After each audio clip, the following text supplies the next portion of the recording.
Welcome to Career Tools. Today's topic, assessment centers, role play. Here we go.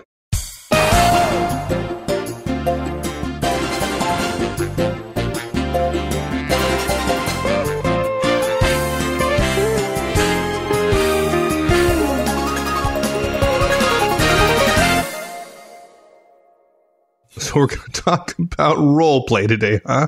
Yep. I don't know. We've heard probably a few hundred times how people hate role plays, right? Yeah. I hate role plays, Mark. Yeah. I hate role plays, Mike. Yeah, I hate them. And they say it quite a bit at our Effective Manager conferences and our Effective Communications conference. And the Effective Communications conference in particular, only a couple hours later, having said that, they're sitting there doing role plays, having a great time, doing a great version of a high D or a high C or whatever else we've asked them to play. Yeah. The problem with role plays often is that the ones people have done for years were crap. They were terrible. They were generic. If people went to training, they were essentially artificial. And artificiality makes it hard for people to feel like they're learning something that will be applicable in the real world. On the other hand, role plays at assessment centers generally are very finely tuned. The problem is people bring in to the role play this idea that they're going to hate it. And look, having to be in a role play and not break the role play is even harder. It's like an interview in an interview. And so we understand why people are uncomfortable and they're fearful and so on. But how do you overcome fear? You do something and you prepare for doing something. I generally believe that more companies, not all companies, but more companies will start doing more role plays in the next 20 years. That said, it's not going to be all companies. It's only going to be the companies that are really serious about screening talent, which is to say the ones that are really, really important or the ones that are really, really good. Interviewing is supposed to be hard. Good companies make it hard. They say no a lot. And assessment centers and specifically role plays in them are a huge weeding out factor for so many people. Right. So there's Career Tools. We got to talk about it. Yeah. And my guess is probably, the vast majority of our listeners are probably not, at least for now, are not involved in role plays at assessment centers. If you're going to be in a role play at an assessment center, there's very little out there to help you in terms of how to prepare and how to attack it. Yeah. So this is that cast. Yep. So what are our major points today? 3 key points. You got to read the information carefully. Too many people rush through it, and you can't do that. You've got to take your time and read it. You've got to decide what is being assessed. Just because you're in a role play with a customer doesn't mean a potential customer doesn't mean they're assessing your customer service skills necessarily. It might be, but it might also be your ability to handle stressful situations in a generic or a general sense. And then lastly, the thing that kills people is they think that if they throw the kitchen sink into a role play and they try to do everything, it'll be perceived as good. But no, that's not true. Role playing is designed to reduce the effect that preparation has on interviewing answers, and it's a very dynamic, fluid situation. So the real key, the thing you can do, not knowing what the specific role play is, the real key is not second guessing yourself. That's our third point. Don't second guess yourself. You go into the role play, you do the best you can, and that's the best you can do. And constantly saying, oh, I did that wrong. I got to add this, or I got to add that, or I got to say this, or I got to say that. You'll kill yourself talking to yourself in your own head rather than paying attention to the situation you're in and trying to do the best you can with the scenario that they give you. Good. So tell me about what's so important about the reading the information carefully, and tell me what information are you likely to get, first of all? Well, okay, good question, because there's widely divergent schools of thought on that. There are really 2 different ways that companies approach them. In probably half the cases that we know of, there's barely any information given to the candidate, to you, when you're going into a role play. When they do that, what they're trying to see is whether or not the assessor's trying to see whether or not you know what would be reasonable in the situation they put you in. An example it's not really a role play, but I'll never forget an executive saying to me, I want to hire this technical person for this admin job sort of close to me. And we've got somebody we really like, but we're not certain about her skills. I said, well, make her do an Excel spreadsheet. And she couldn't do it. Like, okay, that's 50% of the job. If she can't do it, don't hire her. In other words, it's not listening to what people say, but watching what they do that matters. And so giving less information causes the candidate, in the minds of some companies, to be more themselves. They want to see what you know, whether you know what would be reasonable. In the other 50% of the cases, there's a lot of information that they give you, more than you can possibly deal with. And part of the role play is seeing whether or not you can separate the wheat from the chaff. Can you figure out what's important in this situation or not? You know, I mentioned customer service role play. I saw a guy get off track in a role play and try to prove to this manager who was playing a disgruntled customer that he was right, because the person playing the customer kept saying, "You're wrong, you're wrong, you're wrong." And he felt like he got off track and thought he needed to prove that he was right. All the role play called for was resolve the customer's complaint. And what the client told me several times was the best solution is to say, "I totally understand," apologize, and then say, "How can I help you resolve this?" And if they ask a question like that, the person who is the complainer, the role play person from the company, says, "Well, what I'd like is X." And X was always within the purview of the person who was being assessed. And the good ones were short because the person solved the problem. And they didn't try to do 15,000 other things. And you sometimes will be given way too much information. Now, look, in general, you're going to be given time to read the instructions.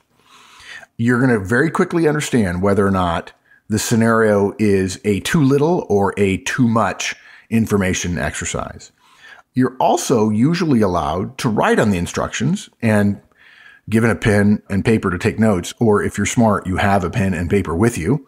So look, start with a simple thing. Underline the most important part of the instructions, right? Circle the 2 or 3 things that you think are really, really, really important. Yes, you have to read through them slightly more quickly than you normally do in order to make sure you've read all of it in the case of the longer one. But look, what are the most important things? Look, how long do you have? Sometimes there's a time limit. You ought to know what the time limit is. Who are you? In other words, what's your role? Are you a customer service representative? Are you a manager? Are you an executive? Is this a sales situation? Are you a salesman? Are you a sales manager? Who else is involved? Who's the other person or persons in the interview or in the role play? And then the most important one, what is the object of the role play? What are you trying to do? Now, look, a lot of role plays, they don't give you an object. They just want to see how you handle the situation.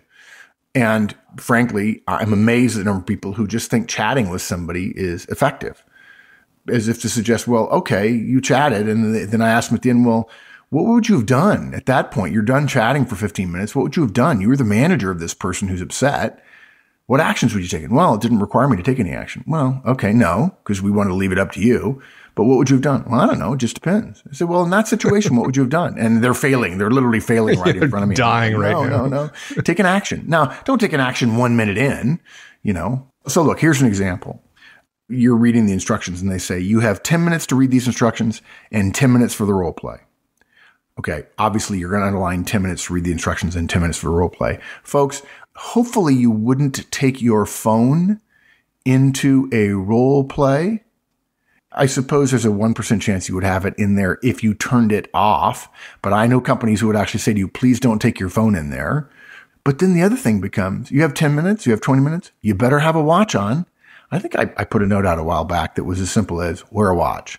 Men, women, wear a watch.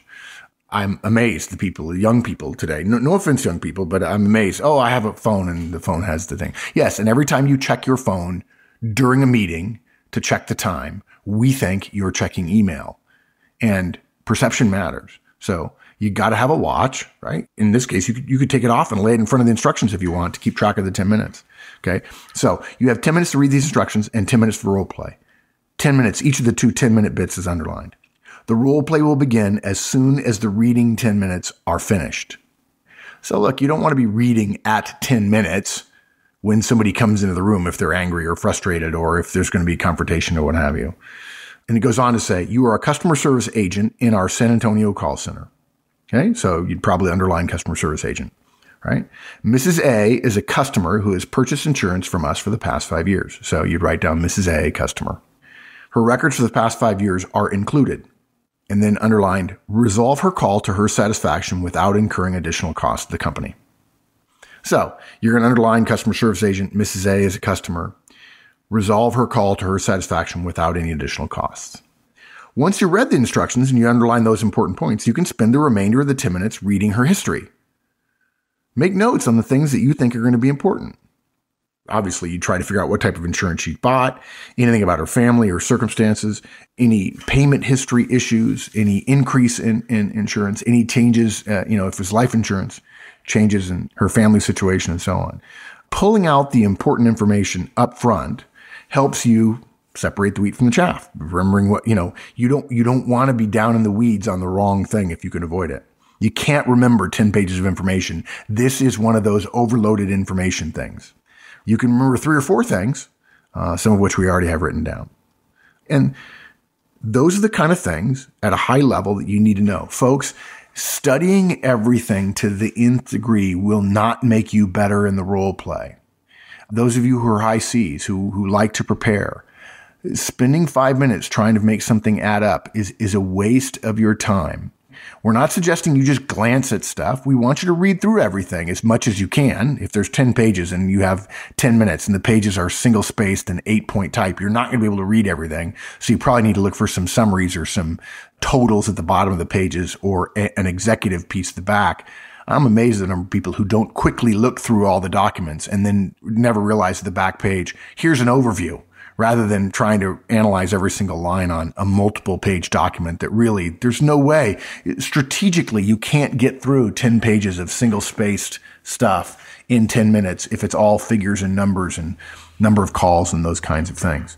And this may be an analysis problem. It may be a customer service problem. I think in this case, it's clearly a customer service problem because you're supposed to resolve her issue to her satisfaction. And the fact that you know incredible amounts of details and you could prove to her that you know that won't resolve her issue. But you need to read through everything once quickly and then go back through and then say, okay, what are the important things here that are going to make a difference? And at some point, you have to decide what are the important things. And then you have to role play based on those important things. And yeah, you need to read everything carefully, but carefulness doesn't mean knowing every single detail. It doesn't. What it means is knowing everything at a high level and then picking the things that really matters, which of course gets us to our next point. Good. Okay. So what does matter?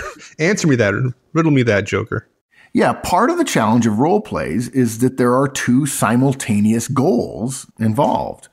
Your aim as the interviewee and the aim of the person you're playing in the role as a customer service agent, for instance.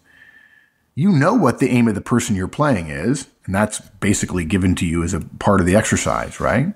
You also need to know what your aim is as the interviewee. Yeah, that's an important point. Yeah, role plays are not added to assessment centers because assessors know that interviewees don't like them.